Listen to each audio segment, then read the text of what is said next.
And it's just as time has kind of progressed and the answers that we have and have not gotten have sort of shed a little bit of light on it. But I think the most obvious thing is that we don't have answers and we don't have like adequate investigations. Because when that first Trump shooting happened, there obviously the internet was speculating all over the place. There was like a million theories about multiple shooters and like operations and inside jobs. And I mean, I don't feel like I have any clarity like or certainty about I know what happened. I just have some suspicions, and based upon what I see, it sort of adds up to I see a lot of patterns in the first Trump assassination attempt with Thomas Matthew Crooks that looks to me an awful lot like a patsy who had no business taking a shot at the president, no business getting that close to the president, no business kind of understanding what was involved in that attempt. And somehow he wound up there with a rifle and apparently got some shots off.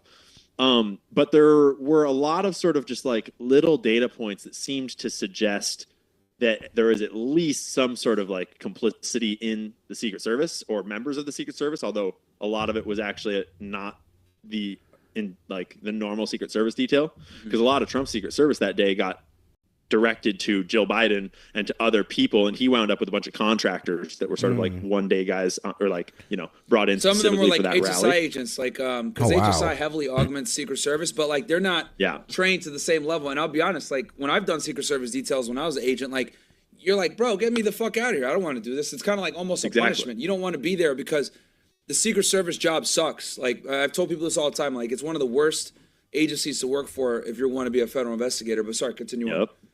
So yeah, and it's hard as fuck too. Yeah, and there's a point like there, and this is the thing is that there's always kind of like multiple angles to consider, and you don't know which one is which because on the one hand, sort of the more skeptical side is you're right that it's like they're not trained. Like you bring in these contractors and they're not trained for the type of protective detail that Secret Service entails, and so they're not really like ready for defending the president against a shooter. But on the other hand, that's also the exact same kind of thing that you would do if you were trying to plan an assassination and you had inside control over it and you could switch out all the regular Secret Service guys. That would be really useful to put in a bunch of your own compromised people that are going to like scramble the investigation and maybe obscure some evidence, maybe like delay a call that was supposed to be made, whatever it is. And so the fact that we start out having like new guys on the block, so to speak, that, you know, it's not sort of like the core Secret Service detail, that's kind of suspicious in the first place. And when you couple that with all the incompetence in the investigation and in the placement of people and who was in what positions, there's a lot on the sort of Secret Service side of things that implies to me at least like a malicious level of incompetence. But to me, it looks a lot more like some level, like at least a portion of that cell was trying to let something happen or maybe acting to help it happen.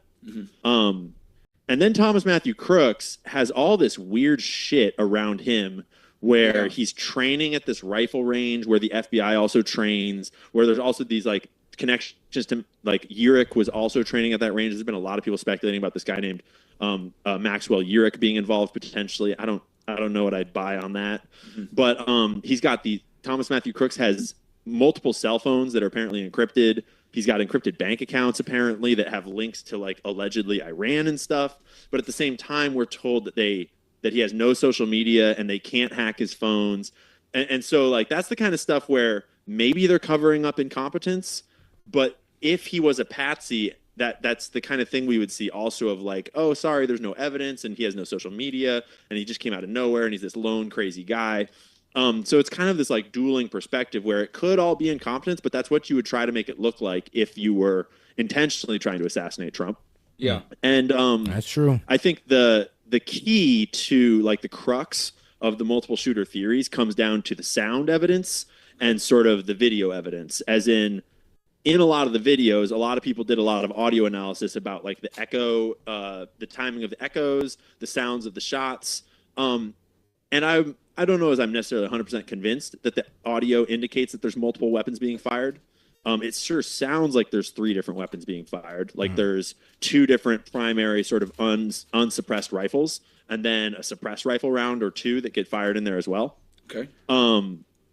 But it's, you know, you can't be certain off of that. And the video evidence, no one's really become super clear about finding anything that really indicated a second shooter in any of the video evidence. Like all of the stuff that was on the water tower is not convincing enough. It's like could just be kind of lens blur because it's so zoomed in. Can you tell the people the water tower theory real quick, because this is something that actually came up when I was doing when I was breaking down the case from my end. And to me at this point I was like, to me it does look like there's a sole shooter, but obviously I'm always open to other views. And this is actually one of the things I was excited to talk to you about, because I know that this whole water tower thing came out, and I know that you had made a video about it, whatever. Can you explain to my audience real quick? When I made the video about the water tower, it was pretty early on, and it was sort of like, oh, this looks suspicious. We should look into this. Because what happened early on is a video surfaced that was, I think, from a steady cam, from like one of the live stream steady cams that's just in one location, pointed in a direction. And when you crop in really, really far onto the top of the water tower in that video footage, the like dome on the top of the water tower, the little like top piece, it seems to like blur in a way that makes it look like there's kind of like a dark figure kind of coming out from one side and then going back behind. Yeah, sure. Go ahead, Fox Chase. But it's really not clear that you can't be certain that you're actually seeing that. It could just be kind of like the camera lens sort of like figuring out the pixels, and like it's hard to say. But then as more video footage came out, I started sifting through all of it, checking the water tower, checking the base of the water tower, and I didn't find any evidence that showed like a zip line coming down from it or anyone up on top of it. One of the things that supported that theory was that people did note that there was the van, I think it was, parked. Hey, he could have paraglided down. Shoot, he said, no, less evidence. I can just paraglide off this water tower. And they're talking about the second shooter. That's the theory. That not only there was Thomas Crooks, but there was a second shooter on the water tower over there in Butler, Pennsylvania. Right. It might have been the car. There was a vehicle parked right underneath the water tower that we saw in a couple of the different video shots that had been there for quite some time before the shooting actually started. And so people were maybe speculating that someone had gotten there, and like you can go look at like Google Earth, and the ladder does lead up to the water tower. The ladder on that water tower does lead up on like the back side of it, so you would be obscured from view. I can pull it up for the audience real quick. Is there a link you maybe have that I could, or do you want me to link them to your? No, it'd just be like a Google Earth view of it. I was just kind of zooming around in Google Earth, and it's clear enough on Google Earth that you can see that the ladder is on the back side of the tower, and it leads up one of the legs, and it leads up the dome on the backside in a way that if you were to go up and down that ladder, you would be pretty much obscured from view. So it's hard to say. Like, it would be a pretty fucking huge risk to go up and down that ladder in this kind of a setting. And I feel like it's not possible that someone did go up and down the ladder, because there was like the video that people were looking at maybe there were trees in front of it. I don't know. It's hard to say. I am not convinced that anyone was on the water tower. Okay. Even though those shadow things came out. Yeah. It's just like it was this one initial video, and it went really viral because it sure looked like there was something up there. But it's like once you started to look at all the other evidence that came out, it didn't really corroborate the water tower. There was some stuff about the bullet trajectories that some other people went way deeper into. Yeah. About how it seemed like some of the trajectories of where you saw the bullets kind of impact the crowd in a couple of the videos didn't really line up with Crooks's angle of fire necessarily. It seemed like there was like two different angles of fire. But again, that's kind of circumstantial because the videos are not. We're going to go into subscriber mode for a little bit. So make sure to like and subscribe, man. 20-minute subscriber mode. Appreciate y'all for subscribers for tuning in and supporting the channel, man. Let's go. High quality, and they're like very low frame rate relative to bullet, the speed of a bullet. Yeah. And so all of that is like circumstantial and kind of like vague. But for me, the thing where I stand now is that I think it's more likely that there was multiple shooters than that there was just the one. But that's not really based on the actual hard evidence from the scene, as much as the hard evidence from the scene is sort of like fucked enough for me to have a lot of questions. And then I just am looking at the patterns of how presidential level assassinations play, and how any high-level assassination plays throughout history, especially when intelligence agencies are involved. And that's what starts to sort of just suggest to me that they wouldn't do it with a single guy, especially a dude that's like not a good shot. Like, it starts to get to the point where when you really examine sort of the historical context of an assassination of this caliber and the evidence we have, it either seems to me that it has to be either Thomas Crooks acted alone and he was just a fucking, lone loser with a gun with no help, or like if the Secret Service is going to get involved and help this happen, they're not going to risk that compromise, like risk that operation getting exposed if they're not going to succeed, I would assume, right? Like if you're a compromised cell within the Secret Service, within the US government, and you're perpetrating a plot to assassinate Donald Trump, wild, and your only plan is to have a lone gunman come up and like this kid, Matthew Thomas, who has like not a great shot. He's a fucking 20-year-old leftist that is poorly equipped, that is clearly not trained for this kind of a job in any serious way. If you're going to be a compromised cell within the government assassinating Trump, you're not going to put all your eggs in that kid's basket. Like that would be retarded, right? You would want an operation that you'd be sure would succeed. At least the way I would see it. Like I would fucking plan it that way. Absolutely. And another thing too is that the other thing too is that like he missed those shots. Like the cop like tried to get up on the top of the roof, and they kind of scared him. I think those cops that like scared him bought Trump the time to turn his head and make Matt whiff some of those shots because he was obviously nervous. Imagine you're trying to assassinate the president of the United States, and the cops see you and you point the rifle at them and they're like, "Oh heart shit!" starts racing. Falls off. Yeah, you're like, "Oh, dude, I only got a few seconds now to make this happen." You doing something big? You just lost your train. You lost your train of sight. You have to turn back and reset. You doing something big, and so it's like, "Oh crap! Hold on, man. I got to make sure I do this right." It's like, hell no, you trying to take out the president, boy. His heart probably sunk into his stomach when he seen that officer. Sight and freaking out. So, but like that being said, like the number of Secret Service agents that had to leave their posts and not be looking around, like there's multiple angles on this, and we could dissect each one. One good example is once you start to examine all the various video footage from around the building taken by cell phones, there was the first one that came out really early on where the guy was like behind the building and they were filming Thomas on the roof, crawling up the roof. Yeah. And everyone there like shouting and pointing like, look, he's on the roof. Yep. And that goes on for like 2 minutes before the guy shoots, right? Yeah. And later, the dude that put out a lot of good video footage that was a lot clearer later on, Stu Beef, I forget his name. He had a weird username. His video was from around the other side, like kind of around the front of that building where you like facing the shooter a little more so. And then he later was in the parking lot in the back once the cops kind of brought him in and put him behind their car. And in his video footage, you can clearly see two plainclothes police officers with weapons drawn come from around the building where the original video was shot, where the whole crowd was pointing and looking at Thomas Crooks on the roof with his gun for like 2 minutes.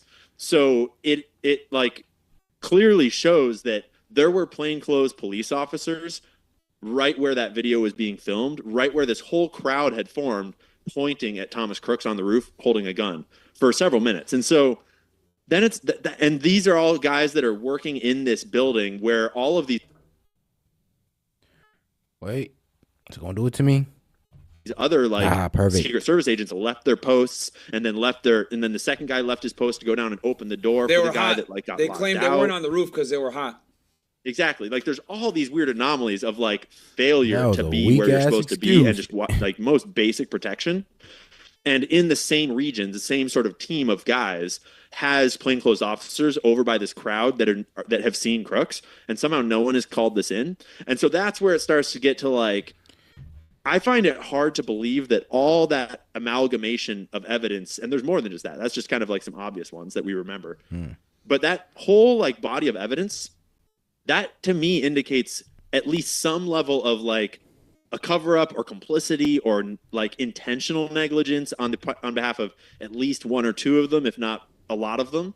And and I guess what I'm saying is that the more I've thought about it and kind of just like let it settle for a while, the more I think that if any of them are intentionally complicit at all, then that's a full-on assassination plot, right? Like even if all you're doing is leaving a door open or turning the other way, leaving your post at the right time, that's an assassination plot. And the moment that you have Secret Service members in on an assassination plot to kill Trump, I don't believe that they would do it in any sort of shitty, half-assed way. I don't think they're going to leave it up. Like, you were never going to leave the JFK assassination up to Lee Harvey Oswald. Yeah. He was just there to fucking get caught and fire a shot.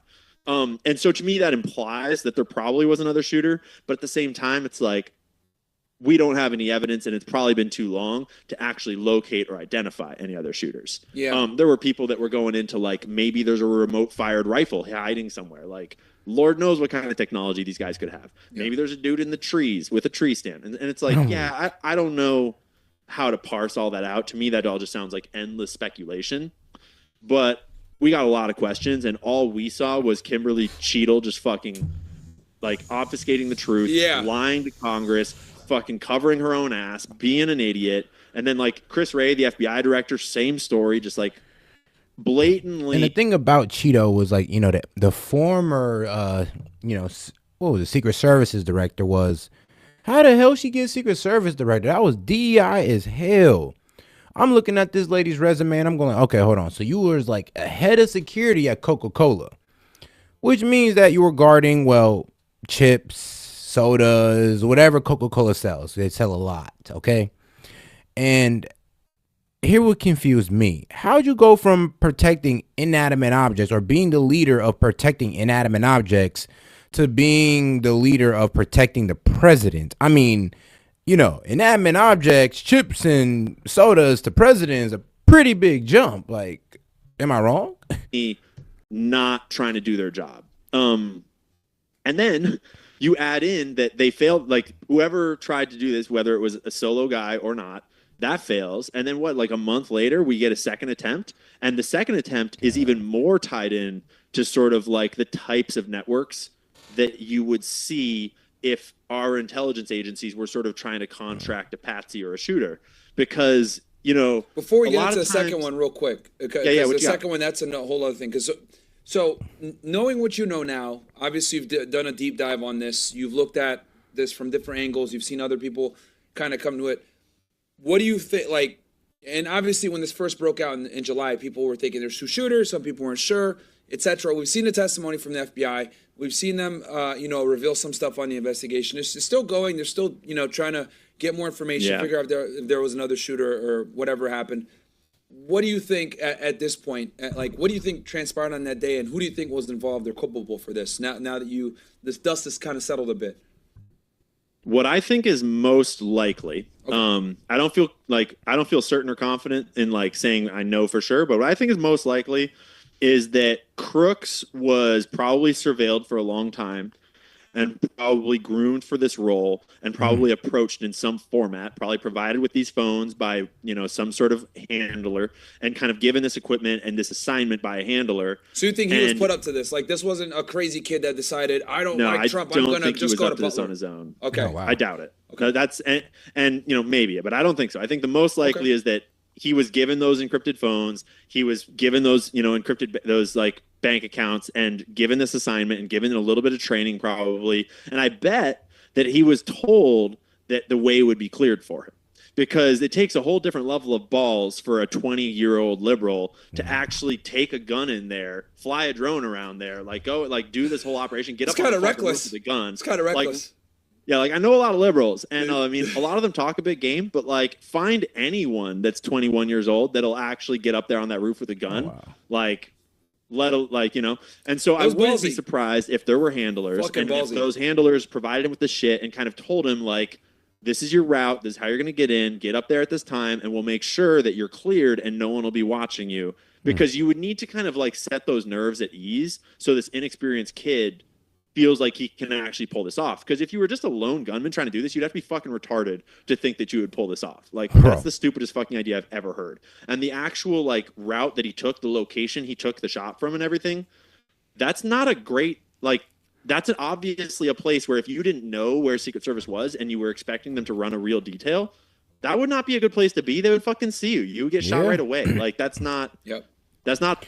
I remember when they asked an expert sniper, the expert sniper said, what you mean? I'd been over there in the parking lot in a car with the sniper rifle in the back, in the front seat, ready to take the shot. I'm like, damn. He said, yeah, they wouldn't be able to stop me. I'm like, whoa.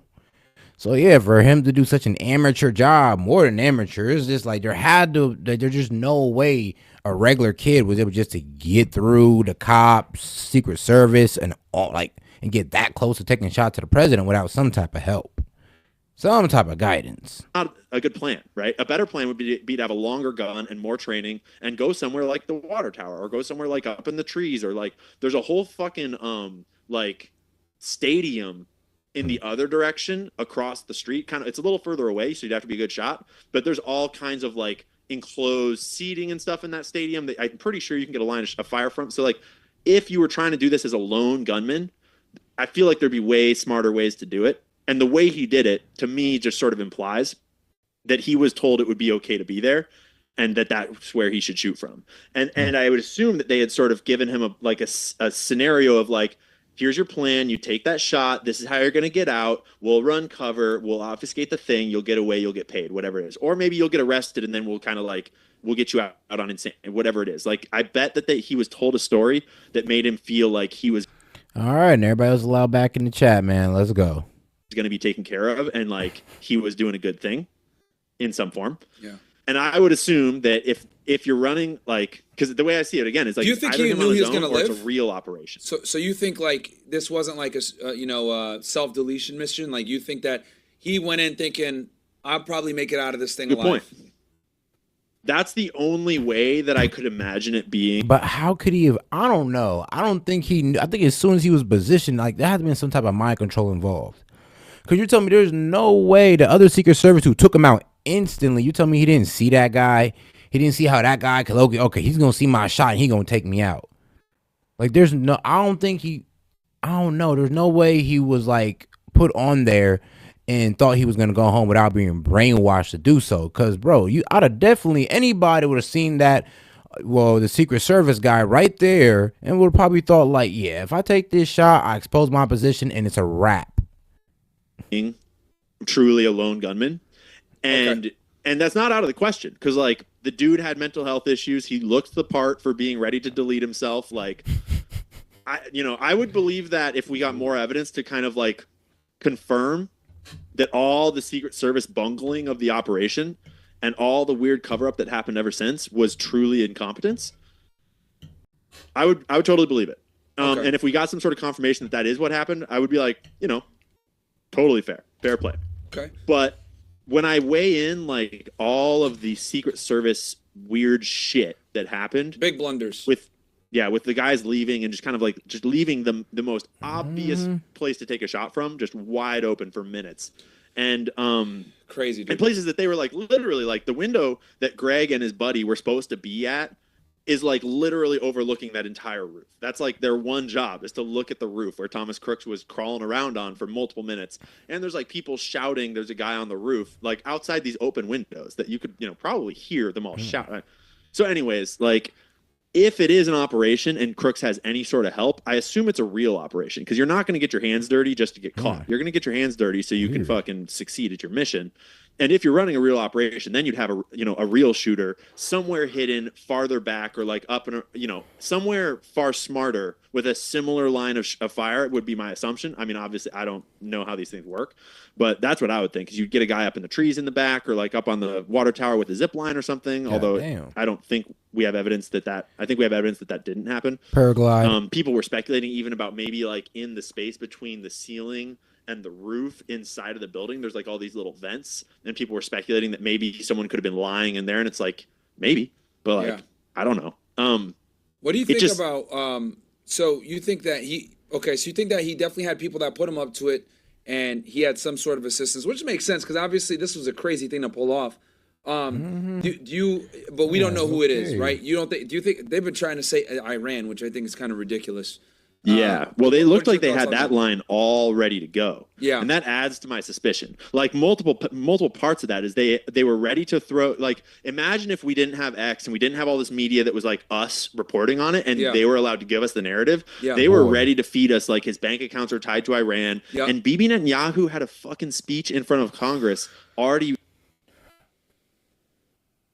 We're going to get with the commercial. No, it's interesting. I like it. Scheduled for the next week. And his speech was all about blaming Iran. And even though we'd already debunked it, he still went and gave basically the same speech. And he tried to pin that assassination attempt on Iran. And that's why I don't like the fact that Iran is like low-key pushing, well, not Iran, but Trump is pushing this message of, oh, the leader was Iran was here. They gave him security more than me.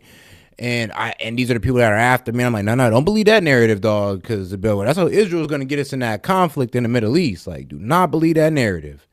Like, I don't know, because trust me, the guy who what was it? The second guy who second guy who tried to take a shot at Trump, dog, he was pro-Ukrainian. If anything, he even written in his book that he was trying to take out Trump because he didn't provide a solution to Ukraine. He wasn't pro-Ukraine. And it just, I mean, it kind of, we all glossed over it on the internet because we were busy counting like 57 standing ovations or some stupid trash. Yeah. But Bibi blamed it on Iran. And that's like, just think about the timing of all of that just coincidentally. That's pretty fucking weird. No, you're right. You're right. It is. It like, because he went right after all this happened. He was at Congress delivering his speech saying, I need more money. Make sure to like the video, guys. Let's get more people in on the conversation. This is going to be a fun conspiracy hour. And then the FBI arrests this guy, which I did a whole case on that, saying that he was plotting to kill an American government official. This fucking guy, this murder for hire case out of where was it? Was it New York? I forget where exactly it was out of. But regardless, I mean, this is all wild to me that that all this transpired and they're trying to blame it on Iran, right? And then now, right, we see what's going on in Lebanon. We see the ground assault. And after Hezbollah, who are they going to go after next? They're going to go after Iran. And then you talk about October 7th and how, you got one of the most sophisticated borders in the world, and they were able to somehow get invaded by these dudes with RPGs and fucking paragliders. What the hell's going on? Dome and all. Right? It's all very clean break report to me. I mean, it's got 100 shades of sort of like 9/11 taking us into Iraq, which is like, what's the link there, And now it's like they're reporting that they have intelligence sources saying there's credible threats on Trump's life from Iran. But it's like, yeah, Israel's the one that told us that Saddam had weapons of mass destruction. Yeah. Where are these intelligence sources and why are they credible? And so like, I don't know. It just adds up to being very suspicious to me. So I have questions. And the way I see it is if it was a lone gunman and I'm wrong, then it's like, who's hurt by that? Like my reputation a little bit maybe. But if it was our own government plotting to pin it on Iran and kill Trump and get us into World War III, if that's what actually happened, like I would way rather be expecting that and looking for that and maybe be wrong and it's a lone gunman. And that's what they were going to do with the Trump assassination. I ain't going to lie. They was going to assassinate Trump, spin it to be, oh, no, it was Iran. It was an Iranian spy. He did it. And boom, here we go. Everybody's gun-ho, just like we were for 9/11 to go into Iran. Than to be like, it's for sure a lone gunman. Allegedly, totally reportedly. blindsided by them pinning it on Iran and taking us to war in Iran. So and this dude was I sort of like skew too. Towards that. The guy that they arrested, this guy for murder for hire, he's a fucking Pakistani. So I mean, again, all of this. When was that? Was that like a week, like shortly after Crooks? Yeah, not too long after Crooks. They fucking picked this guy up, and the hit allegedly was supposed to happen like a day or two before Crooks was arrested, or shot. Damn. So it's just everything is just so weird in this situation. How I agree with you. Body like, my if we man. have independent media, they totally could have spun this as an Iranian hit, etc. I mean, if you look at, imagine, I was thinking about this literally when you mentioned that, like, we have independent media, so people are able to get an alternative side. Imagine if we had independent media during 9/11. Bingo, dude. For real. Imagine. Everything would have been different. You think we would have imagine the dancing Israelis? Oh yeah. Happening on X. Yeah. Oh my goodness. During 9/11, yeah. It'd been over. Crazy. Because and so that's why it's like I think that there's almost like I don't think that they're advanced enough to evolve and adapt to this digital age. I don't think that they can pull off this kind of shit anymore because honestly, the guys that like were in charge. Cause what's so funny, bro? These agencies created these social media platforms to spy on us, and all that good stuff. And it's funny because their greatest tool honestly became our greatest weapon against them. And it's a beautiful thing, low key. It's like, yes, the media was used against us, but we're using the media now against them. And oh man, ain't that crazy? This is why you gotta love people, bro. That's why I believe in the people. At the end of the day, I truly do, because of stuff like this. Like, we'll literally take what they're using to poison us and feed them their own poison. Like, oh, okay, got you. Let me use it back on y'all. Charge of all this back in like Vietnam, 9/11 era.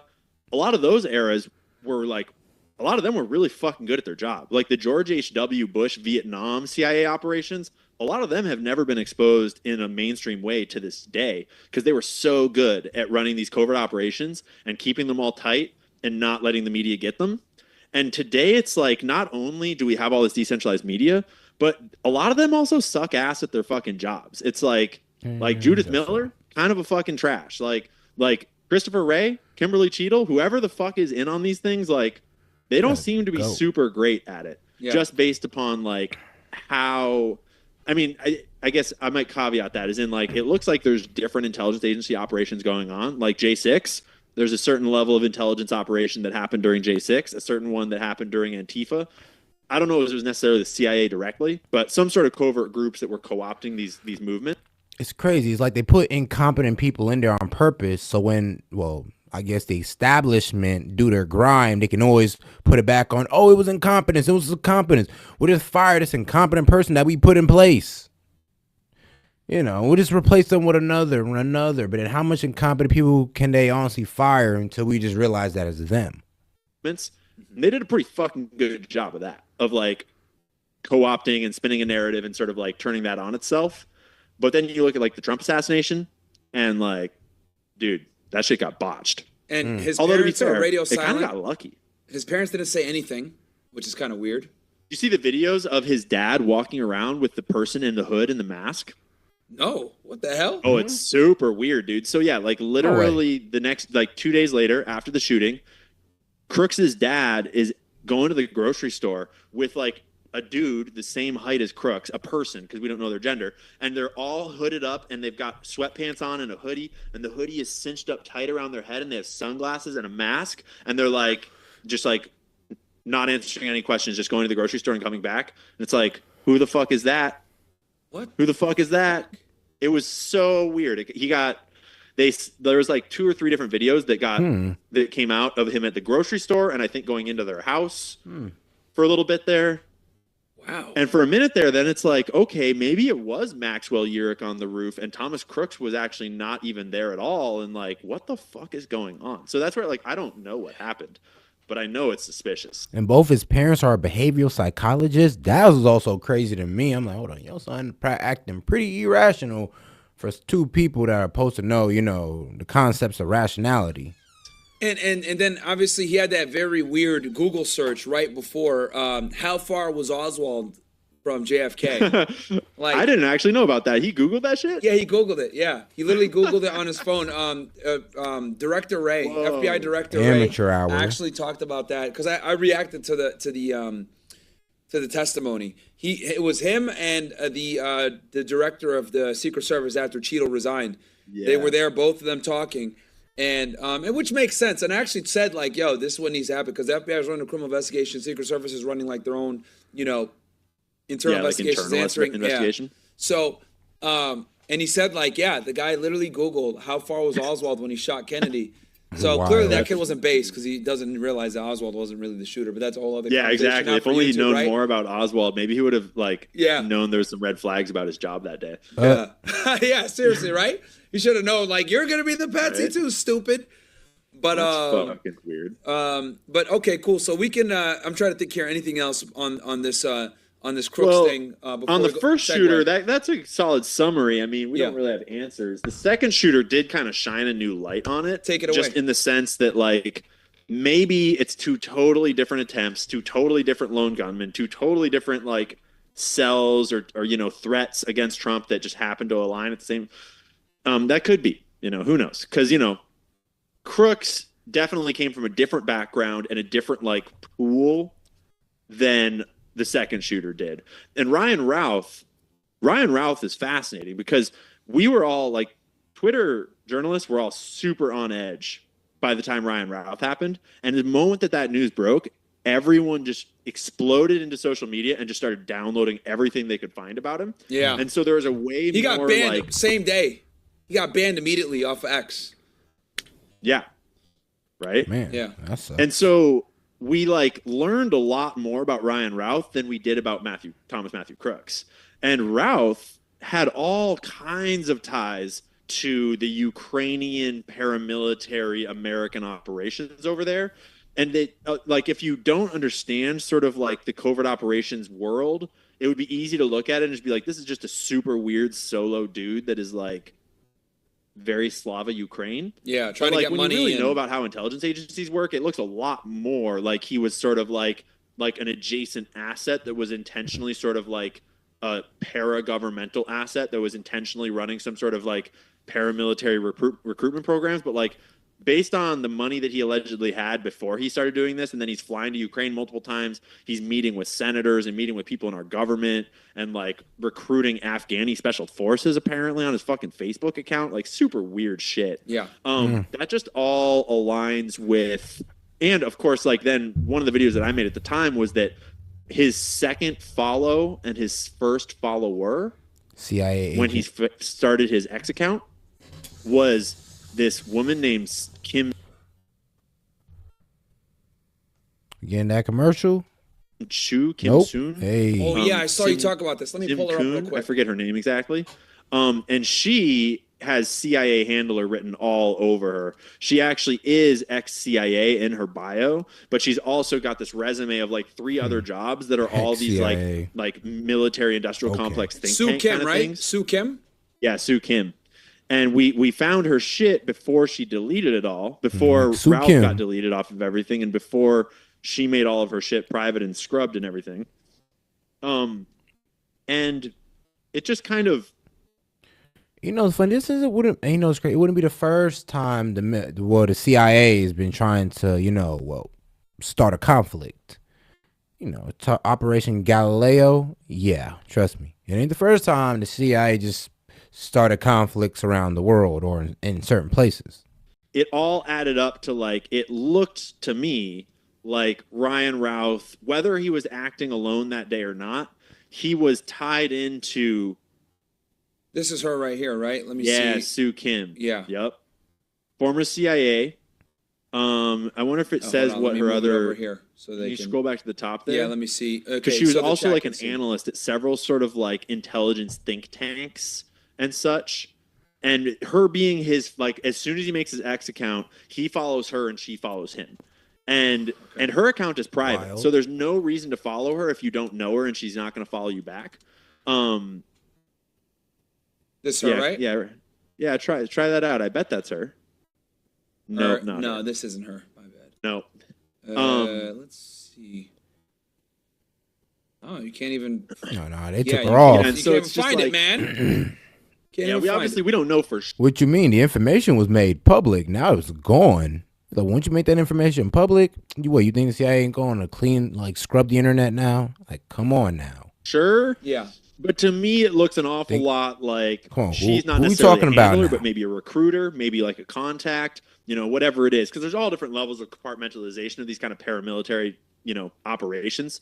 It could have just been like, then there's also, of course, there's the part where he's got this fucking rap sheet where he's getting arrested for all kinds of things, including possession of weapons of mass destruction. Mm-hmm. And the weapon of mass destruction that he had was like a fully automatic machine gun or something at some point. But it's like, when you look at his like public life, running like a tiny house company and shit like that, it's like, why the fuck does that guy have an automatic machine gun? And he got into like a full on like armed standoff with police at one point where he was like exchanging gunfire with police. Oh, I didn't know that. Was this back when he was in the Carolinas?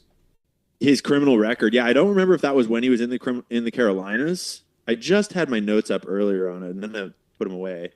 This guy, he had a scratched off serial number on his gun as well, and he's a felon. And so the FBI got him basically. If I could speak to the criminal side, basically what they did, bring it. Was they hit him with a felon in possession charge, which is like kind of like a standard boilerplate charge where if you're a convicted felon, they catch you with a gun, you're not supposed to have that gun. It's a typical federal charge that, the ATF charges all the time. But in this case, the FBI took it because of who this individual was. They're probably going to try to figure out if he's intelligence or anything else like that. Because obviously you had mentioned some just some intel links off of just the social media alone. So, they're probably, first thing they want to make sure is figure out, hey, what the hell are you doing here and everything else. And then this fucking note comes out that he wanted to give like $100,000 for anyone that could get the job done. Something like that. See that? Yeah. Yeah. It's just like, what's going on here? Yeah. But so, like, to me, that just indicates that, like, Ralph had some intelligence. He had some information, right? Make sure to like and subscribe, man. We appreciate y'all, man, on the and also conspiracy like hour, bro. Let's get into because it. Like you tell me that he was sitting. Any questions or comments will be read out loud. Just go ahead and send a super chat in, $1 and up. Appreciate the support. Outside of the fucking golf course with a rifle and a bunch of bulletproof plates, like ceramic plates and shit, kind of ready to go. And Secret Service never walked the perimeter. They never did a perimeter check on the golf course during like the whole morning. And like, while Trump was there, it's like they got lucky because they went beforehand to like the next hole he was gonna play at, and they were able to catch him there. But, exactly right. Yeah, that's how they got him. But like, but you're right. He did. I mean, I'm just trying to figure out how the fuck did he know Trump was gonna be there a day before, especially since you said this was an impromptu golf. Yeah, I don't think he. And that is a good question to ask. Like I always ask the same question. Like, how did he know though? Like, how do you know that type of stuff? You're telling me he just ended up there, Mar-a-Lago, somewhere in the bushes, and just in position again as Trump drives into range, of course. Wild as hell. They don't get me with it. Or they faking me out? Weird chemical burn like symptoms after the rally or something. That was a weird one too. So it's like, to me, it adds up. So I got his thing right now. Sorry, keep going, and then I'll show you. Pull it up. Okay, so interesting stuff. So it looks like they hit him with some new charges. I'm looking here. Dude, this is weird. So you might have to look at it on your Rumble screen or YouTube screen. I'm going to make it big. Yeah, what are you looking up? I'm looking. I have it up right now. If you look at the stream, Ian, because I don't know why. Like I can't share a screen with you and then also have the audience. Oh, it's easy. No worries. So it says here, right to silence and counsel. Defendant's invocation of right to silence and counsel. The defendant named above does hereby invoke his right to remain silent and to counsel with respect to any and all questioning or interrogation, regardless of the subject matter, including but not limited to matters that may bear on or relate to arrests, searches, and seizures, bail, pretrial release, or detention evidence at trial. The defendant requests the U.S. Attorney ensure that this invocation of rights is honored by forwarding a copy of it to all law enforcement agencies, government officials, or employees associated with the investigation of any matters related to the defendant. Okay. Diddy files. This is fucking weird because I'll tell you this. Allegedly, he was, like transporting women for nefarious purposes all around the. All right, let's get into the Diddy stuff. I think we heard enough of the Thomas Crooks. Some of them were underage at these parties. There was drugs being given to people without their knowledge. There was all kinds of SA in every direction. It's just like all kinds of crazy stuff. Like he has direct testimony about witnessing unalivings and stuff like that. So it's just like a wild lawsuit. It's worth just reading because it's so jam-packed with like action and evidence, and there's photos in it. He's like, there are sex tapes in it. There's all kinds of gay stuff in it. Wow. And basically it alleges that Diddy's running like a gay blackmail ring where he's like getting people to do gay stuff on camera, whether they know it or not. And then he's using that as blackmail and kind of creating this whole culture of like promiscuous gay debauchery with a lot of drugs involved and often minors involved. And that lawsuit really broke it open. Since then, there's been a lot of developments. And at first, people were kind of skeptical. It's like, we don't want to speculate. We don't know. But like, let's be real. When we look at it, it's pretty freaking clear that Diddy was put in this position by the Jewish record executives above him that are all tied into the mob. And Allegedly. The mob has longstanding ties to the blackmail industries as well as to Israel and their blackmail industries. Allegedly. And then B, the mob has had ties in the music and the music and movie industry for, trust me, since the inception of it.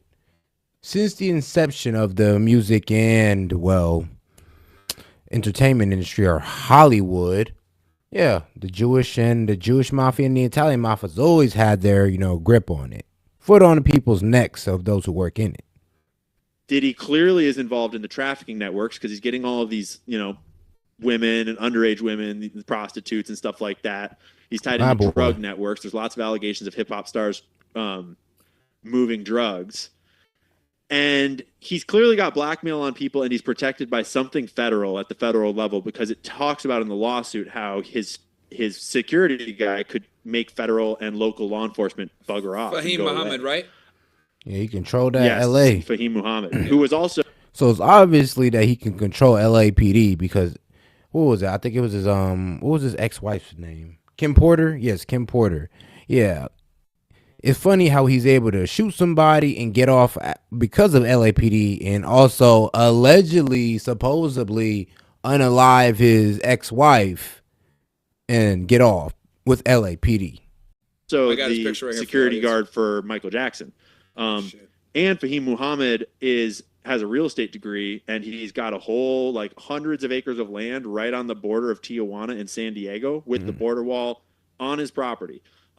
So there's just all these different directions of like what the hell is going on. And lots of stuff has come out since that lawsuit. In particular, this lawyer in Texas has alleged that he now represents 120 victims and counting. He says that there's kids that were as young as 9 years old when the abuse happened in that lawsuit.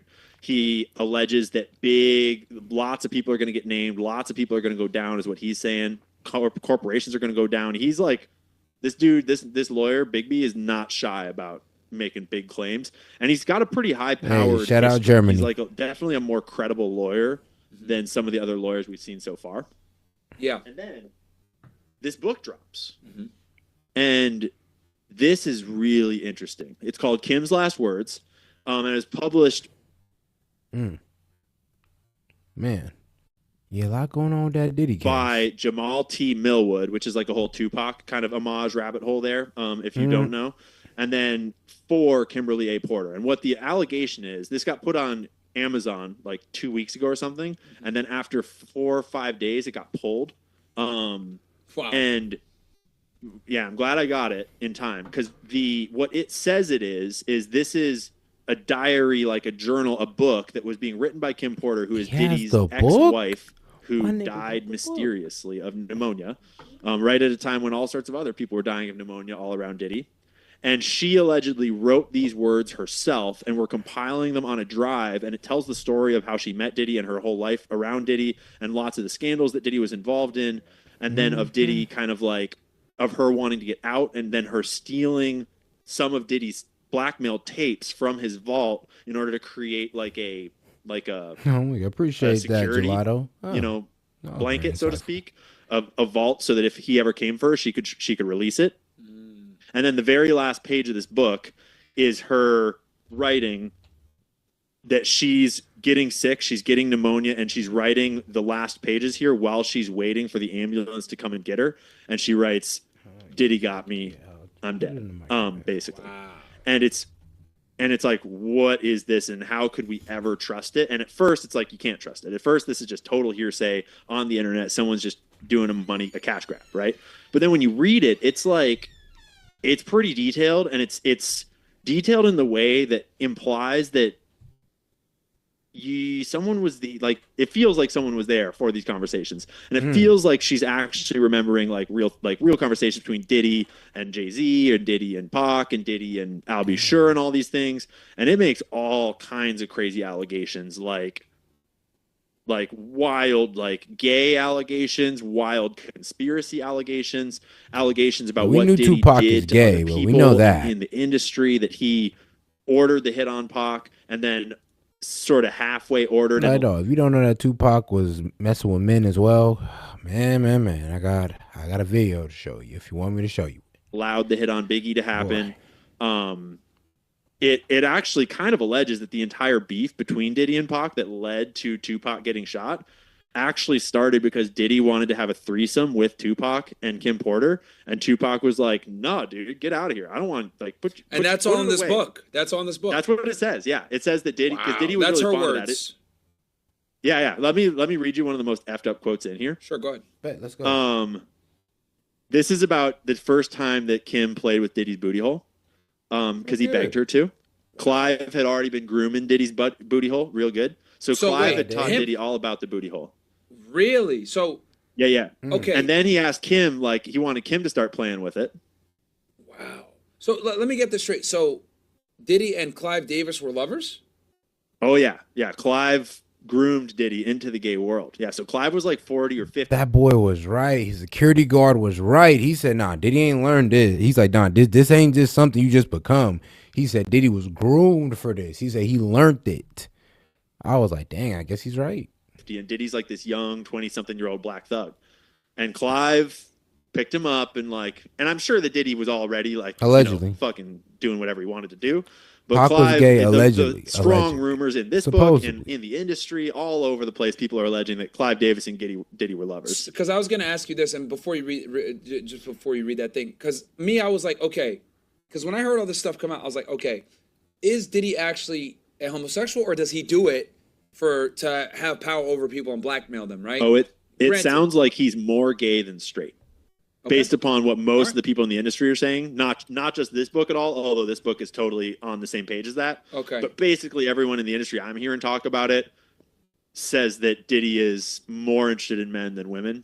Really? Obviously. Okay. All right. Well, sorry. And you can kind of extract that from the lawsuits too, based upon the types of things he likes to watch. Like when you read Cassie's lawsuit, it's like, kind of sounds like he's more interested in what type of dude and dong is in the picture than his own girl. I mean, First off, he likes watching other dudes rail his girl. So, but quote, the first time he said he just wanted to experiment, try something new. I was grossed out, but he kept begging. He said it would only be this one time, and he was just curious. I was only 20 at the time.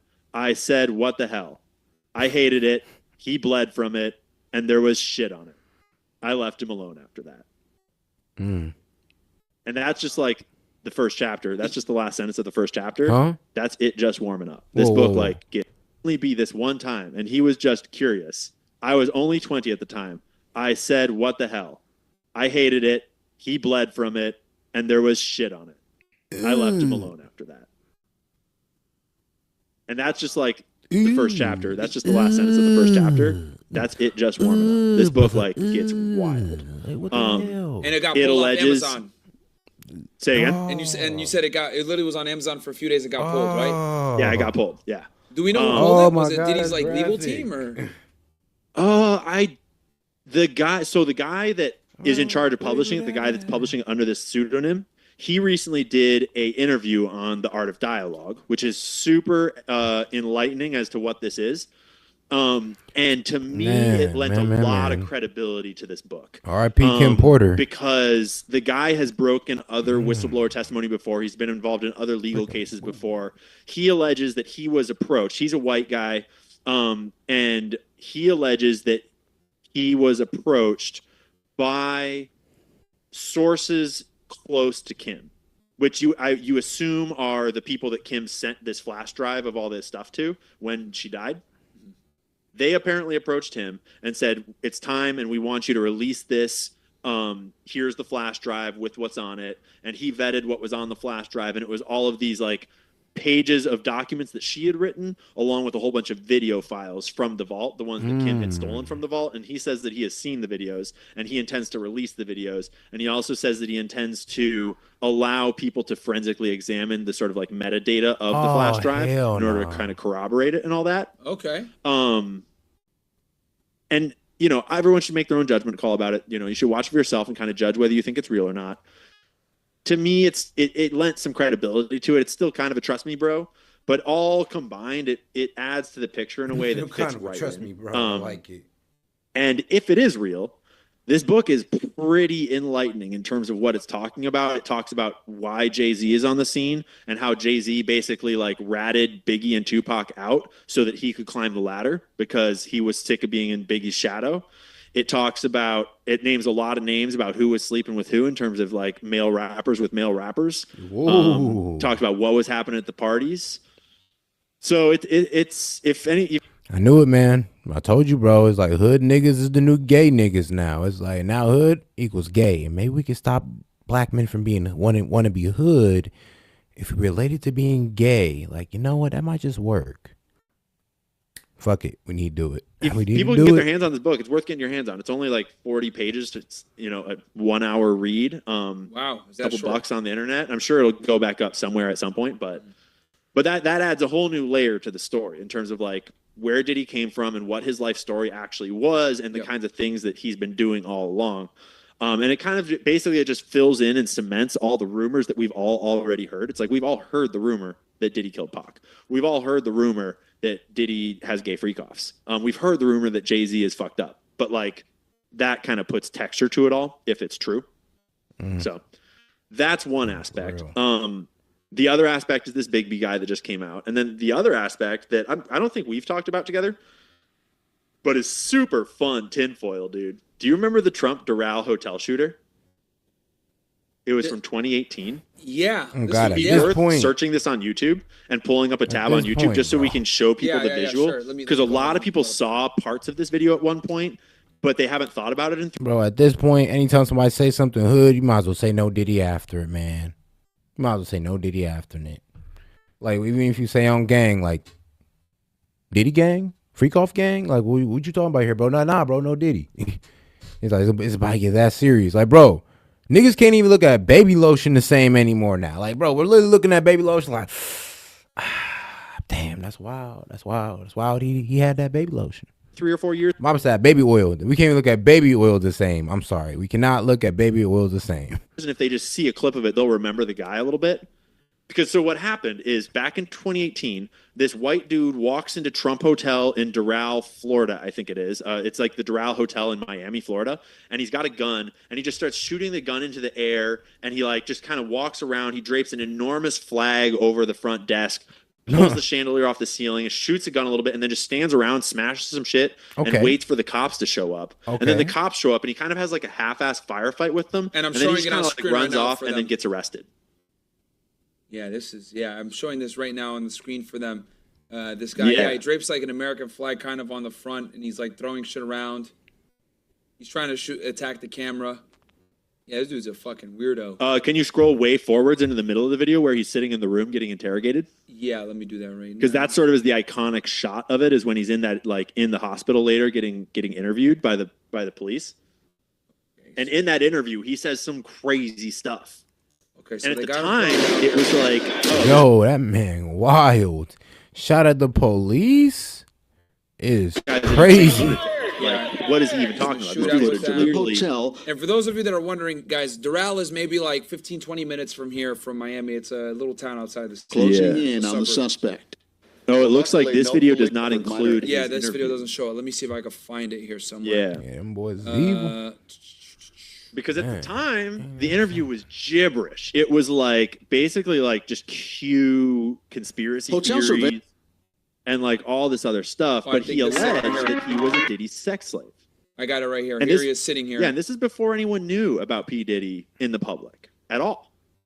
Gotcha. Yeah, here he is with like a gown. Is there a certain part you want me to play? It's like 35 minutes. That's it. Doesn't matter. Like, we don't actually need them to hear anything from it really necessarily. It's like 30 minutes long. Right. Which is the Republican vote, basically. Okay? He didn't get the popular vote. Okay? I hear you. So I went through the whole interview. It's like 30 minutes long. I transcribed the whole thing with AI and then went back, and his voice is so fucking weird that I had to like edit it all to make sure to like get it all right. And analyze everything he's saying. And like, basically, he alleges before anyone knew about Diddy that he was a male Diddy sex slave that Diddy would have at his house in order to bang Cassie for him. And he alleges that he had a bunch of sex with Diddy and Cassie, and that he overheard a whole bunch of stuff when he was doing it, and that he knows all these things about the industry based upon like what he saw and what he heard. And then he says that he also went and did a bunch of his own research online. And that's how, and so then it's like, you don't know what that he's saying is like actually because he witnessed it, and what is because he researched it online with like his mid-low IQ and kind of was like, so it's like it's impossible to know what about it is complete made up bullshit tinfoil, and what about it is like, but he said actually in 2018, way testimony before anybody even know about any of this stuff. This is 6 years ago. Exactly. So, yeah.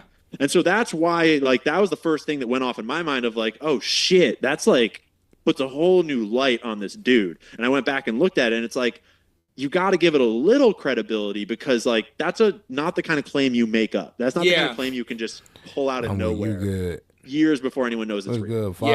And a lot of the stuff he says about the hip hop industry, the stuff that is like closer to Diddy, like he says a lot about Trump and about the Illuminati and all these other things. And that's maybe far removed from Diddy, so I'm assuming that's from internet research and extrapolation. But the stuff that's like closer to Diddy seems more and more like maybe he knew something, maybe he heard something. And one of the interesting things he alleges that rappers are flying drugs around on all their private jets. He alleges that the whole hip hop Juice WRLD. What happened to Juice WRLD? If you don't remember, Juice WRLD hopped off the plane, and then, well, one, he died because he, took in a bunch of Percocets. But the police also found what? Remember? 70 pounds of marijuana on his private jet. Juice WRLD. Pop industry is using the private jets to transport large volumes of drugs for the black markets because private jets don't get screened by the DEA or by customs. Well, that's what got Rollo banged up. Rollo was like smuggling like thousands of pounds of this shit on the private jets. So, the Juice WRLD killed himself because he was about to get caught with drugs on a private jet. So bingo. Yeah. Actually, yeah, it was Juice WRLD I was just thinking about, right? He had overdosed. Well, didn't he have like a heart attack while he was getting raided or something? What happened was he had like a bunch of drugs and he just like swallowed them. Yeah. Well, yeah. So in the mainstream reporting, when I found that reporting on it, they claim it was like he had a heart attack. They didn't mention that he'd taken the drugs, but it's like clearly, Yeah, I think he took a bunch of drugs. Heart attack for a 21-year-old kid. I think just got out of prison, but yeah, I covered the Rollo case. He was moving like thousands of pounds of weed from California back to Georgia. Yeah. Bingo. And when you look into what rappers have private jets, Diddy is famous for having one of the most, like, his jet is known for being intercontinental in its range, meaning it can fly outside of North America. That's not every private jet can do that. Jay-Z has a really big private jet. It's one of the biggest ones. Drake has a really big private jet. Lil Wayne, Rick Ross, 50 Cent, Travis Scott. And so you start to just kind of like think it through, and you're like, oh, that makes a lot of sense. And Diddy's all talking about liquid cocaine, or like, the cocaine in the baby oil, the GHB in the baby. And this Doral shooter guy in this interview, he's talking about liquid cocaine in the bottles of liquor. So he's just saying a lot of things that like line up with what we know about Diddy today. Yeah. And he's also making these other allegations about the hip hop industry and what's going on there. And he talks about like the Black Boule and the Illuminati and stuff like that, which is like just fun conspiracy theory shit to just kind of ponder because of how bizarre it all was. I'm sure the detective that was interviewing him was like, this guy's off his rocker, but now fast forward. And you know how these interviews go, so you can hear while he's doing it, you can hear that the detective is like entertaining him enough so that the guy trusts the detective. Of course. But then it'll get off topic enough, the detective will kind of be like, yeah, so like, tell me, I want to hear about your family. Like, let's fucking stop talking about Diddy. Trump is like, whatever. Yeah, because like you're going to write it off like this guy's just a fucking crazy fuck. But like he's saying it with a bunch of this stuff with like a crazy amount of accuracy, Yeah. And basically the funny irony of what it is what it sounds like what the guy's basically alleging is he's saying, I went to the Trump hotel and shot the place up just to send a message, like knowing I was going to get arrested, obviously. Like I went and got myself arrested, got in a firefight, could have gotten killed, just to send Trump the message that you're not safe. They're going to try to kill you. You got to heighten your security and like you're the savior and we got to look out for you and you're doing great, but just like take your shit seriously. And this is kind of coming back around now in 2024 as Diddy's coming up and I'm watching this tape and it's like they just tried to kill Trump twice. And I'm like, shit, wow, crazy guys, honestly. So the crazy dude who admitted to being a sex slave, white boy sex slave for Diddy, pretty much admitted that, Trump needed, before the assassinations, before all this popped off, pretty much told us exactly what was going to happen. He said they're going to try to take out Trump. Bro, the music industry is full of drug traffickers. Diddy's gay. Like, all it came to fruition. Well. Wow. Whoa. This crazy guy knew what the fuck was going to happen. Holy shit, man. Everyone should maybe have one schizophrenic friend is all I'm saying. Where's this guy now? Is he in jail still or what? Like, yeah, my understanding is we all need more schizophrenic friends. His name is Jonathan Odi, O-D-I, and I think he's in jail in Miami, serving several years. The court proceedings took forever. I don't think he actually really like finished his trial until maybe like 2020 or something like that. There was a rumor that went around that he was missing, and I looked into it, and as far as I can tell, that's just bullshit internet gossip that got run with. Interesting. I'm going to see if I can... So here he is. I'll have put it here on screen. This was... Okay, Odie Jonathan, date file 5/21/2018. They got the state case number, charges, murder 2 weapon, aggravated battery, got hit with a bunch of those. Yep. Let's see here. let's fast forward all the way to 2024. What's the latest thing? What the fuck? Oh no, hold on. It's at the top. Let's see. I got it up on screen right now. Okay, report. Please set for 10/10/2024. What? The case is still going? Yeah, right. What the fuck, bro? The criminal That's justice weird, system is right? trash, bro. That's a 6-year-long case. God damn. And all he did was walk into a hotel and shoot the ceiling. Yeah. I guess he fired rounds at the police, but he didn't hit any of them, as far as I'm aware. Yeah. Holy shit. Let me see. I don't know. I've got questions about why it's taken so long. It's like, is there more going on here? Like, is there more to the story? I don't know. I mean, I'm looking at the. I put the tinfoil on and just start cooking with something like that because that's a crazy story and it's tons of fun. And he says all kinds of other things too. Like the private jets thing is just one of the more concrete ones that sounds pretty believable. But a lot of the other stuff he talks about is like pretty fun to dig into also, like the Black Boule and like all these other Illuminati things he's talking about. He starts talking about like the Illuminati playing cards and Lord knows what. Oh man, he was crazy. So, what else he knows? So you were describing to me how like. So can you talk to us about like how Diddy like ran his organization, what he would do here? Because we talked about the lawsuit that totally. So now we've got all these data points. Let's like zoom out and sort of talk about like and not really mince words. Like everything I'm about to say is kind of speculation, right? Okay. Based upon the evidence that we have. Okay. So just treat everything I'm about to say like speculation. And I'm just going to not mince words about what I kind of think. This is just my opinion. Yeah, the facts you've gathered, this is kind of the conclusion that you've come to, right? Yeah, from what we know right now, it looks to me like Diddy was running a sexual blackmail ring in the music industry. That's crazy. On behalf of his mob handlers, his Jewish mob handlers, that is like the background of the music industry and has been for a long time. And that is probably tied to Israel and Mossad.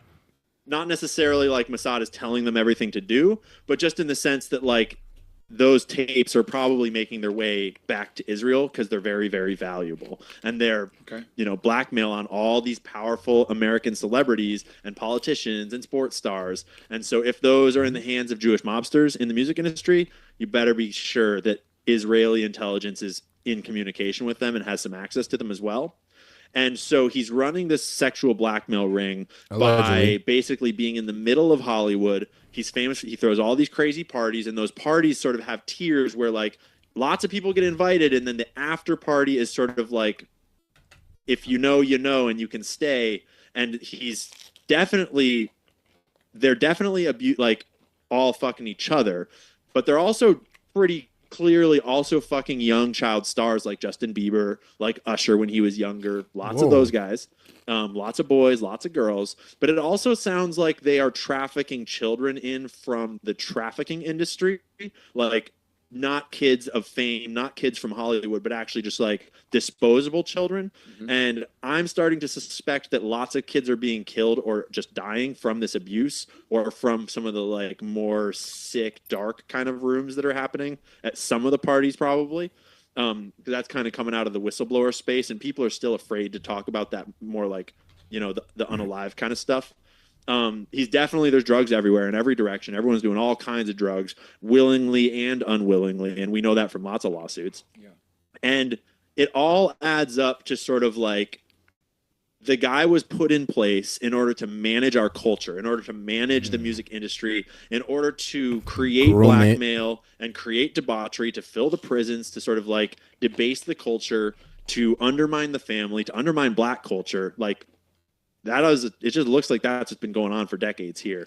And then he starts to get high on his own supply of power and just like gets more and more reckless and more and more reckless. And they are protecting him all through this time.